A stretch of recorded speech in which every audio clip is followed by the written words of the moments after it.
കാവിക്കൊടി ഏന്തിയ ഭാരതാംബ ചിത്ര വിവാദത്തിൽ സർക്കാരും രാജ്ഭവനും തമ്മിൽ ഭിന്നത രൂക്ഷമാണിപ്പോഴും.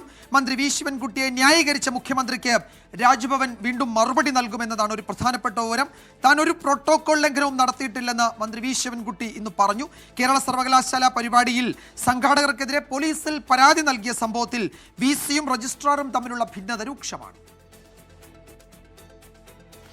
കാവിക്കൊടിയേന്തിയ ഭാരതാംബ ചിത്ര വിവാദത്തിൽ മന്ത്രി വി ശിവൻകുട്ടിയെ പിന്തുണച്ച മുഖ്യമന്ത്രിയുടെ കത്ത് തള്ളി രാജ്ഭവൻ. മന്ത്രി ചടങ്ങ് ബഹിഷ്കരിച്ചത് പ്രോട്ടോകോൾ ലംഘനം തന്നെ എന്ന വാദത്തിൽ രാജ്ഭവൻ ഉറച്ചു നിൽക്കുന്നു. പരിപാടി തീരുന്നതിന് മുൻപ് ഇറങ്ങിപ്പോയത് ഗവർണറോടുള്ള അവഹേളനം തന്നെ. ഇതറിയിച്ച് സർക്കാരിന് രാജ്ഭവൻ വീണ്ടും കത്ത് നൽകും.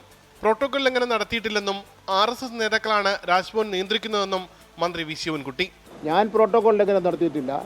പ്രോട്ടോകോൾ ലംഘനം നടത്തിയിരിക്കുന്നത് ബഹുമാനപ്പെട്ട ഗവർണറാണ്. ഗവർണർ പ്രോട്ടോകോൾ മാത്രമല്ല ഭരണഘടനാ ലംഘനം കൂടി നടത്തിയിരിക്കുകയാണ്.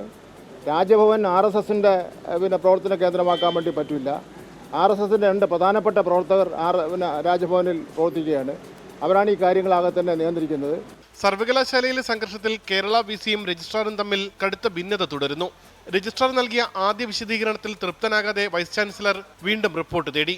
മതചിഹ്നം ഉപയോഗിച്ചതാണ് സംഘർഷത്തിന് കാരണമെന്ന രജിസ്ട്രാറുടെ റിപ്പോർട്ടിലാണ് വൈസ് ചാൻസലർ വ്യക്തത തേടിയത്. നേരത്തെ എല്ലാം വിശദീകരിച്ചതാണെന്ന മറുപടിക്കൊപ്പം സർവകലാശാല PROയുടെ റിപ്പോർട്ടും രജിസ്ട്രാർ വിസിക്ക് രണ്ടാമത്തെ മറുപടിയായി നൽകി. 24 തിരുവനന്തപുരം.